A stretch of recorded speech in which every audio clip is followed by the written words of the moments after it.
It is Thanksgiving and Dexter is a hungry man, but he doesn't want to be carving up turkey instead. He'd rather be carving up Arthur Mitchell. Welcome back, guys, to Fog Entertainment here to review Dexter Season 4, Episode 9. This one is called Hungry Man, and Dexter really must have been hungry because he went to not one, but two Thanksgiving dinners.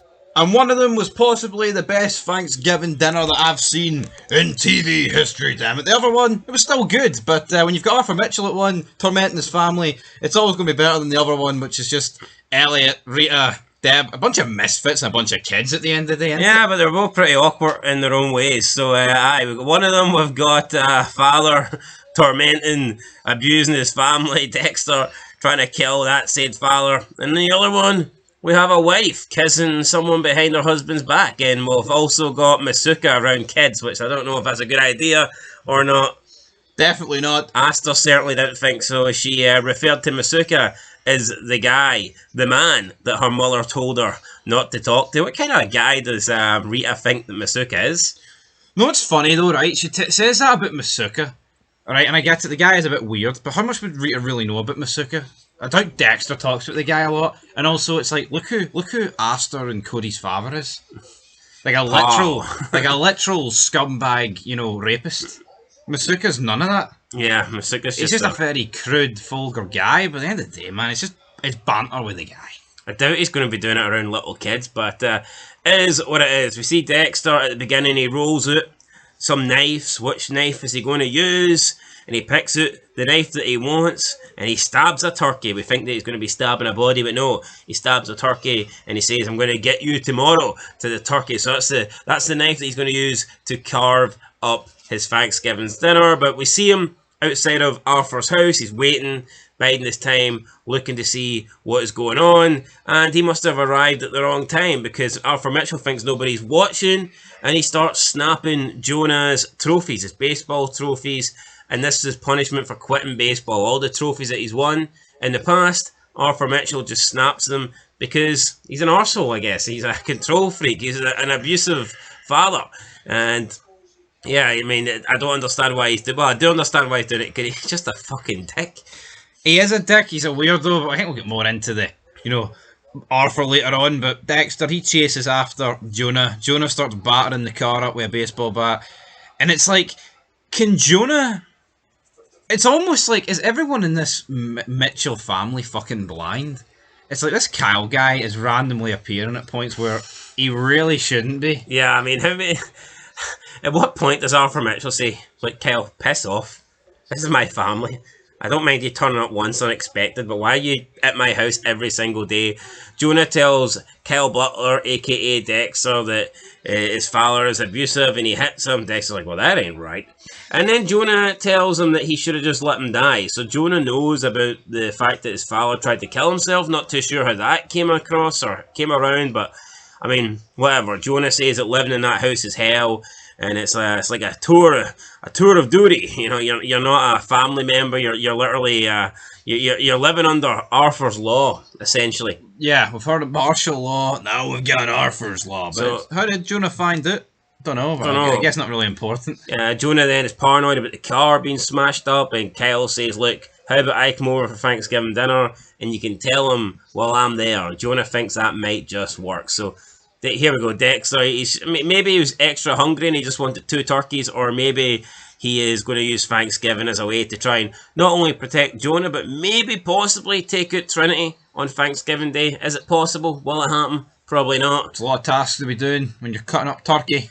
Yeah, we get to the police station and we've got more criminals getting discovered with the DNA sweep. So Batista, he seems happy enough with that. I think there was a few rapists, a few misdemeanors, and I think a killer or something like that he got. So some guy that he's been trying to find for 10 years. So Batista's all chuffed with himself, but no sign of the Trinity killer. Dexter talks to Deb. Deb says she's going to work through all Thanksgiving trying to find this, but Dexter says she can't be doing that because the kids want you to come. So she says no, and she's adamant that she ain't going to come, but Dexter was trying his best to get her there. Didn't work. She informs Dexter she's now lead detective on the Trinity case because Angel was working on who shot her. Dexter, though, is surprised that Trinity didn't shoot her, and he feels stupid for not being able to find that the bullet's trajectory meant that it was a shorter person that shot Deb. But you know what? Maybe this is Dexter just being too focused on trying to get his own kill and not actually looking at the evidence that he had.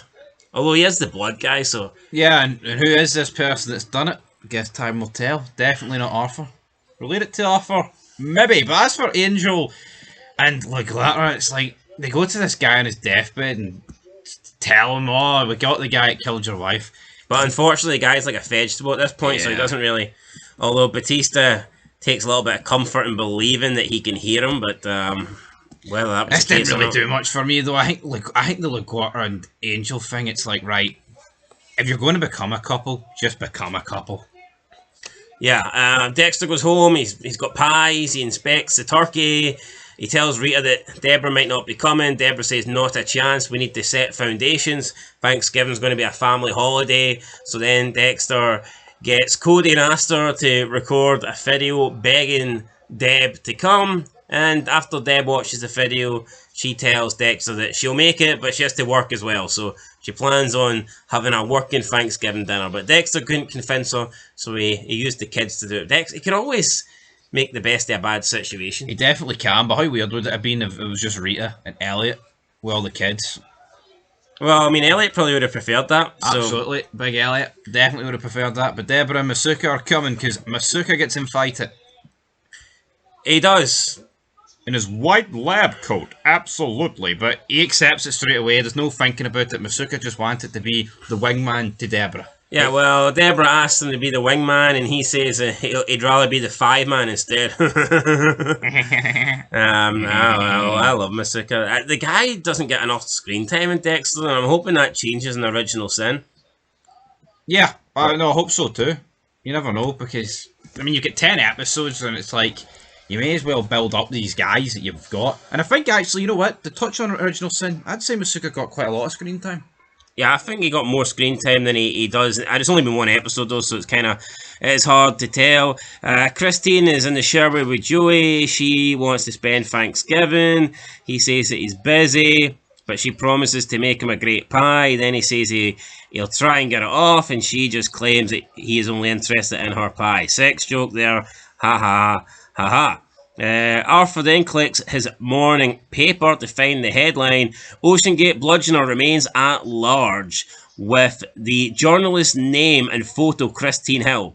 So at this point, Arthur, we're thinking, look, maybe he's on to this journalist, and maybe the journalist, maybe Christine Hill could be Arthur's next victim. It's a possibility. There's a possibility. Is he going to start another cycle? Who knows?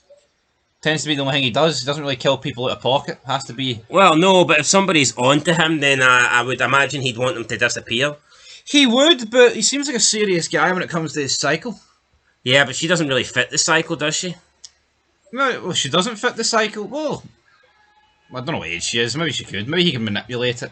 Well, I mean, I guess she could be the bathtub kill. No, she could be, but I mean, judging by how this episode ended, she's not going to be on the cycle. Speaking of cycles, Debra manages to figure out that the Trinity kill patterns actually seem to happen mostly in July, August and December or April. So that is a pretty intriguing cycle, but you have to narrow it down to that. That could literally be anything, but as her and Quinn are discussing that, Christine walks in. They're both trying to avoid Christine for two different reasons, but Debra dobs Quinn in here and basically says, well, he can go. How about you have Thanksgiving together, brother? Quinn then leaves to tell the Glitter that he's off for the day. Gotta eat that turkey. Debra and then Christine have a wee moment between themselves. Debra's like, I don't want to do the interview today. She's like, oh, I'm not here on work. I'm here to see my boyfriend. Damn it. She likes to throw the line out, I'm Quinn's girlfriend, quite a lot. I mean, it's almost like since Quinn hasn't gifted her that title, she's just going to keep throwing it out there and asserting herself into that position, hoping that maybe that makes up Quinn's mind. But I think that is a little bit cringe. See, when Quinn is on a number of occasions basically says, look, it's not serious yet, or I don't feel that way yet, or they're not official, and she keeps labelling herself as Quinn's girlfriend.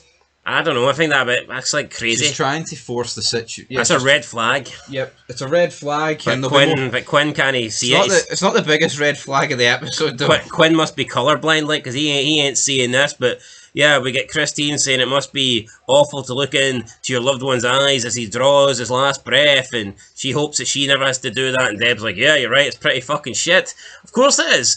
Then we move to the Mitchells. The Mitchells' house, the doorbell goes, and it is Dexter holding a container of store-bought cookies. I mean, I know this guy is living a double life here, and he's currently here as Kyle Butler, but, I mean, could you not have brought, if you're going to turn up, right, at Arthur Mitchell's house for Thanksgiving, could you not at least brought something better? I'm not saying he has to bake it, but he could have went to, like, a bakery or something and pretend that he baked.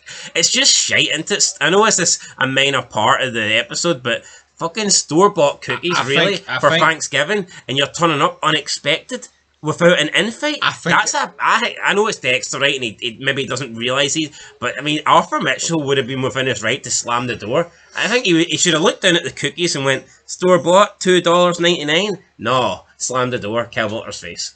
Yeah, Dexter would as well bring in Grant and Phil Mitchell, man, because they had more use than these fucking cookies. They're never getting used, but anyway, he gets brought in after, a bit of humming in hand for Arthur Mitchell, but it seems like if you notice at the start, Arthur was pro Kyle. Seems like the longer this has went on, he's like, I can't fucking stand this guy. Kyle's just become a bit of a hindrance, a nuisance, so Dexter goes in and he gets introduced to the whole Thanksgiving thing, the preparing the dinner. Arthur wants to play pre-ball. He gets a look at Arthur's daughter's room and it's all pink and she's like, 15? Yet the room looks like it looks more like closer to Astor's. Even for Astor, this room would probably be too young. But yeah, her rooms... It's secured like Fort Knox, which is also another red flag. Padlocks, locks, you name it, the windows, doors, they're secured, tight, it's like Area 51.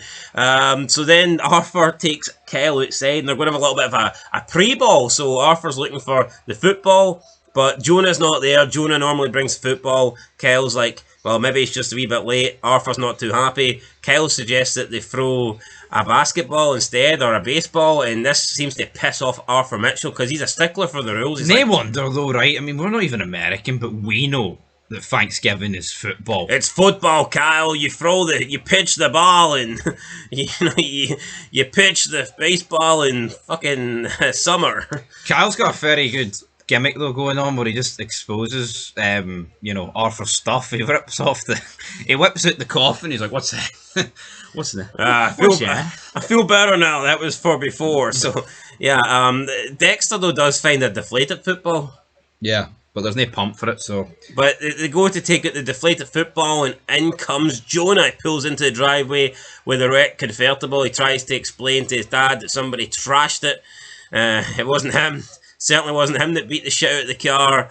But Dexter's like, don't worry, that's why God invented car insurance. But Arthur, he doesn't have insurance, judging by his actions here. He walks into the garage, come back with a crowbar, and we think, oh my God, what's he going to do? Whose head is he going to wrap this crowbar around first? But instead, he literally just wedges it into the wheel well, moves it around a little bit, and then says, there, fixed. And it's like, never mind the fucking windscreen that smashed to pieces or the bonnet. But he slightly moved the wheel, and he's like, there you go, good as new. Yeah, he's absolutely fucked in the head, this guy. And he's like, football, let's go play football. The football's about to start. So, yep. Yeah, I mean, obviously he's not over this, but... Debra figures out up next that due to Rita complaining about kids, and, well, she didn't really complain, I guess it was Debra more complaining about the whole school vacations, there's a lot of them, and then she's like, holy shit, Trinity must work in the school system. So that's a big reveal there. Obviously, with the whole different dates that we mentioned earlier, that's how he's doing it.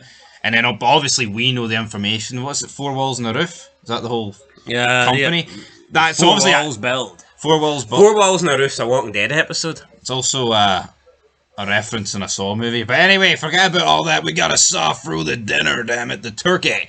We gotta do it. We gotta move on. But what I liked about Arthur, but no, this game didn't even feature the Miami Dolphins. Do you know how Americans are just dumb as fuck, though? It's like there could be any game on the telly on Thanksgiving. What was the game? It was Seattle. Was it Seattle? Well, hold on. That's like saying you can't enjoy a football game that doesn't have your team. No, I disagree. Unless you've got a bet on, I don't enjoy it. Well, maybe Arthur Mitchell had a bet on. Oh, hold on. Let's put this in perspective. Maybe he had 10 G's on. This isn't the sort of guy that bets on the Dallas Cowboys, for all we know. No, it was Seattle against the Broncos, I'm pretty sure. Well, I don't know who Alfred Mitchell was cheering for. It was funny that Dexter's like, I don't like this. Fucks off. Yeah, He should never have left Jonah. What an idiot. So Dexter can't take it. They score a touchdown. Arthur and Jonah are celebrating the touchdown. Again, but why are they celebrating? Yeah, I mean, it's not their team. Jonah and Arthur Mitchell, they go to, like, you know, clap hands or whatever. Not a clapping hands, not a shaking hand, but that awkward handshake kind of gesture when your hands collide together. But when the hands touch, Arthur wraps Jonah's little pinky around his other hand and he just snaps it. Bit like a Fit Finlay in the chicken legs.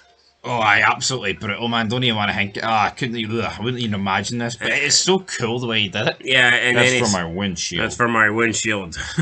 So, yeah, the windshield may be smashed. Jonah's pinky finger is smashed.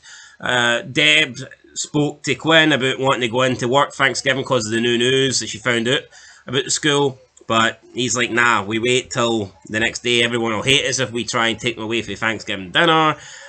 Christine then goes down on Quinn and he's like, oh, that's it. It's official. You're so my girlfriend. So, I mean, Quinn made up his mind pretty easily.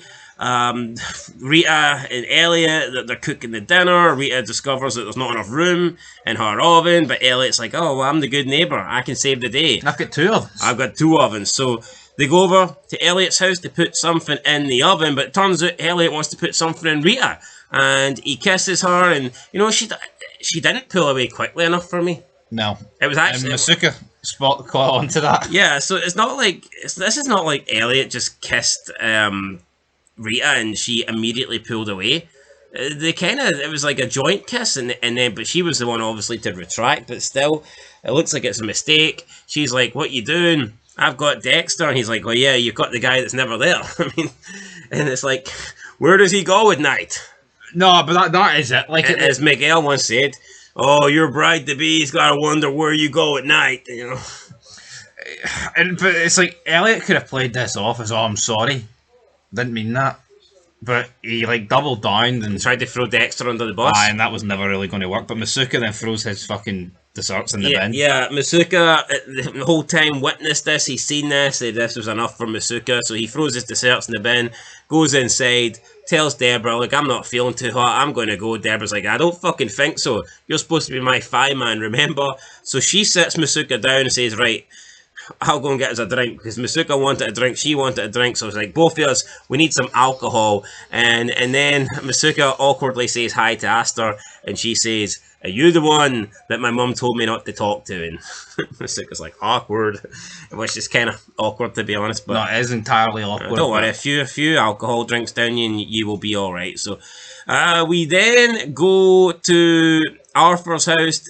Dexter is out in the garden trying to help pick a flower, a centerpiece for dinner, because, I don't know, that's what they do, I guess, on Thanksgiving Day. He's helping Arthur's daughter, whose name is Rebecca, but Arthur seems to call her Fira, like his sister. So Dexter's helping her pick a flower. She then asks Dexter to basically save her. She brings up Jonah and the fact that he's been helping Jonah, and she says, "Maybe you can help me too." My brother says, "You're nice. If you're nice to me, I'll be nice to you." And she tries to come on to Dexter. Dexter pulls away, and she's like, "You're 15. She's like, "So? I know what men want." And then she tries to kiss him again, and then Sally comes out, and she scolds Rebecca. Dexter tries to defend himself. I'm assuming he believes that, you know, Sally's going to be pissed off, but instead she's like, "Just please don't tell Arthur." Yeah, so it just shows you here that she's like, you know what, you can rape my 15-year-old daughter. Just don't let Arthur know about it. It's like, holy shit, how bad is Arthur Mitchell? Yeah, and she basically just, you know, pins this all on Rebecca, and she's like doesn't even confront Kyle Butler / Dexter, doesn't tell him to leave. You know, you'd think most people would say, "Look, sorry about that, I think it'd be best if you just went." Not even that it's his fault, but, you know, she's like, "Nah, stay." This dinner's going to be pretty awkward. Yeah, so there we go. So you need to go, big man. But he walks back in. He sees Jonah taping up his finger. He's, my son, the klutz. Yeah, he was getting ready to go, but then Dexter realizes, you know what, I better sit down and watch the second quarter because it's not safe. On. Yeah, it is not safe. So that's pretty much it until we get the dinner time, the family meal. The turkey's there ready to be carved. Arthur's going to do it, but first everybody needs to say what they're thankful for. Unfortunately, though, nobody says they're thankful for Arthur Mitchell, which seems to piss him off, makes him angry. Yeah, it makes him very angry. I mean, everyone's whipping out other reasons. God, The house. Dexter's reason was yams. Yeah, well, Dexter's trying to, calm down the situation, isn't he? It'd be so fucking weird if Dexter... Nobody said they were thankful for me. Did you, Jonah? And Dexter's like, I'm thankful for yams. He's like, yams? What the fuck are you talking about yams Comfort food. And then Jonah says, no, I'm not thankful for you. And he basically says, I hate you. And Arthur is pissed off. Yeah, he is pissed off, but Sally's like, we're all grateful for you. Shut up, cunt. I mean, honestly, it's probably if we did quote the episode, this would be it. Could this be quote of the... I don't know. Could this be quote of the series? Or is it surprise, motherfucker? I think they're both comedic, though, aren't they? But I think surprise, motherfucker is the most known quote. I think come the end of Dexter, we'll do a top 10 quotes. Yep. Absolutely, yeah, but this is a close second. But a lot of Doc's quotes I think are going to be up there. Yeah. Jesus Christ, Morgan, you're the Bay Harbor butcher. Jesus Christ, Morgan. You said that already. I think it could be a lot. But anyway, so Sally gets shot down. Dexter's like, Arthur. You can't believe it. Arthur's like, I think it's time for you to leave, Kyle. And Kyle's like, no, I think it's better if I stay. Arthur then tells Fira to get to her room, but this seems to piss off Jonah. She's like, she's not Fira. This is not your sister. She's not a prisoner. Nor is she 8 years old. And he says, your whole life is a lie. And he starts moving into the living room. What do they call it in America? Dining, not dining. Yeah, we're in the dining room. The lounge. What do they call a living room in America? The seating room? I don't know. Anyway, moves in there. He looks at all his father's awards. And I guess it's only fitting because we've seen Arthur destroy Jonah's medals. So this time we see Jonah basically throw all his father's awards and plaques and everything that he's got recognition for. Just starts smashing them. Says it's all a lie. Throws them. And he calls us, I know who you are. You're a killer. You're killing this family. You're sucking the life out of it. And Dexter got excited, didn't he, when he says, I know who you are? Yeah. And Arthur got a little bit worried. No, Arthur did get a little bit worried here. His arse was folding, man. But Jesus Christ, what I've seen this was turned into be. So he said, you're a fucking killer. You're killing this family. Sucking the life right out of us. But then he picks up the phase as Arthur ran over to try and stop him from throwing the plaques, and at this point Arthur's like, don't you do it, no. And he says, fuck you and fuck Fira. He tosses the urn across the room, bang, urn breaks, smashes into pieces, the ashes go everywhere. Arthur then turns into a psycho, runs over, tackles Jonah, starts choking him out on the chair. You got Sally. I mean, he also threw his daughter Rebecca into the door. Sally's just sitting there, and probably she was one more scream away from a secondary shut up cunt, I think. Then Dexter runs over and with his belt, and he just throws it around the neck of Arthur, and he's like, get off of him. He drags him into the kitchen. And then the door closes behind him. It's like, oh. He just drags him into the kitchen, dragging this full-grown 6'4" man, but with a belt into the kitchen. Door closes, grabs the biggest knife he can find. It's like, I should have fucking killed you while I had the chance. But then the wife and daughter come in, and they start screaming, and Dexter's like fucking panicking because he's like, what am I doing here? I'm giving away.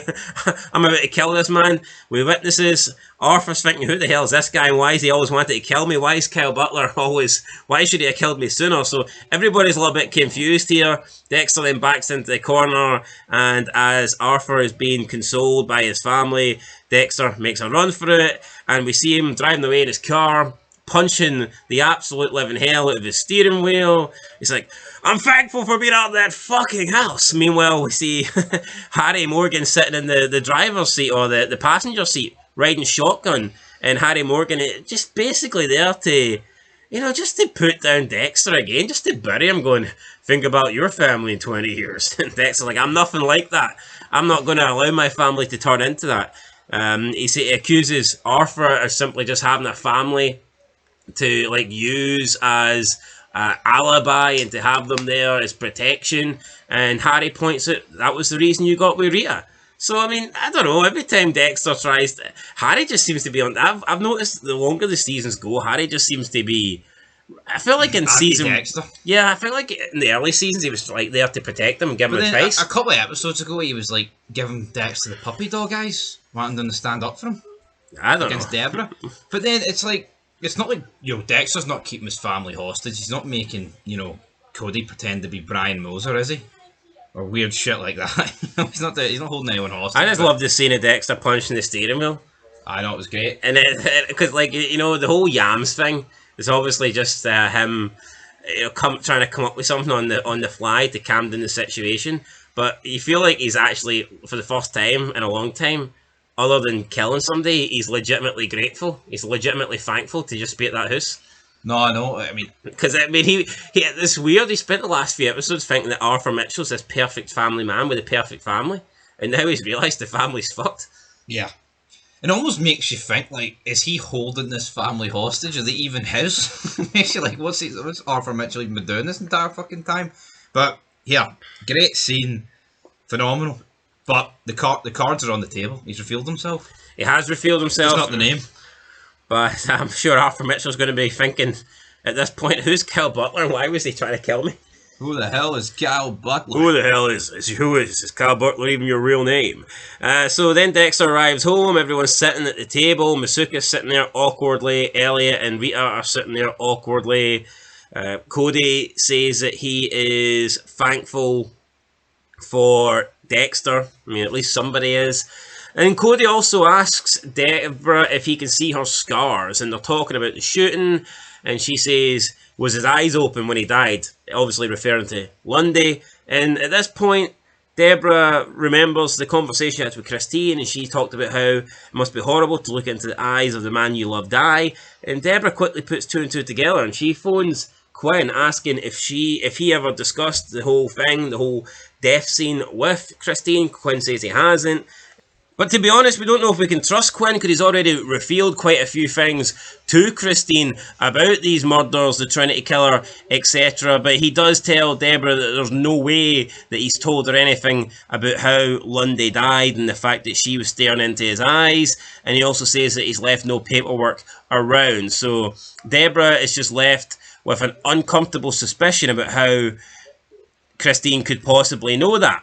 And how could Christine possibly know that? I mean, she does know an awful lot. She looked through Quinn's notes at his apartment once. But my suspicions were throughout this episode is that maybe Christine had something to do with the shooting. And when there's a knock at the door and it's Arthur Mitchell, I'm thinking, is he there to kill her? But then when she says, "Hey Dad," it's like bombshell. Yeah, it gives you too many questions rather than answers. Yeah, so Quinn said he's too tired to stay over. He then leaves. When he's going away, when he's walking away, Christine is, I guess, heading to bed, but she hears a knock on the door, and I think we all assume it's going to be Quinn. Maybe he's forgot something, but it's in fact Arthur Mitchell. And at this point, I'm assuming Christine's dead because we've seen Arthur Mitchell earlier reading the newspaper report, and it must be getting a little bit uncomfortable that he keeps reading reports on his own killings. And to me, I'm trying to think inside a murderer, serial killer's mind. It's like, if you take out the person that is constantly reporting on this, then maybe that would, decrease your chances of being found, being caught. So I'm thinking he's turning up here to take care of the reporter, but it turns out that's not the case, and it's revealed that he's actually Christine's dad. Yeah, massive plot twist here, but I didn't expect this. I thought it was simply going to be Arthur turning up to kill her. That's what I thought was going to happen. But this just opens a can of worms. This is like, what is even going on next? So really intrigued for the next couple of episodes.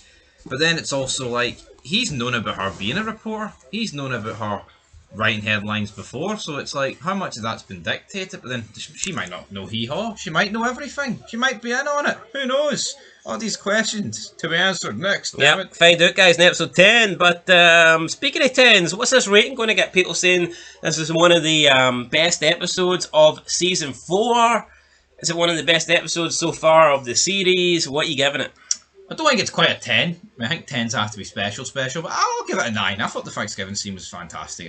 But it's not like the rest of the episode was poor either, but it's not quite a 10, but it's definitely a 9. Yeah, I'm going to get a 9 as well. I think the Thanksgiving scene, it might be one of my favourite scenes probably one of my favourite scenes of the series so far. I think it's season 4 step up from season 3. I think it is. It's a big step up. Yeah, I think there's been a lot of similarities to this point. You know, like the Miguel and Dexter buddy cop thing, and it's kind of been similar with Kyle and Arthur in a weird way. But I feel like it's going to take a very dark turn compared to what Miguel had in store. Yeah, so anyway, guys, that's it. 9 out of 10. We'll catch you in the next one. Let us know your thoughts down below. And until next time, we've been Fog Entertainment. Leave a like, leave a comment, subscribe, and peace.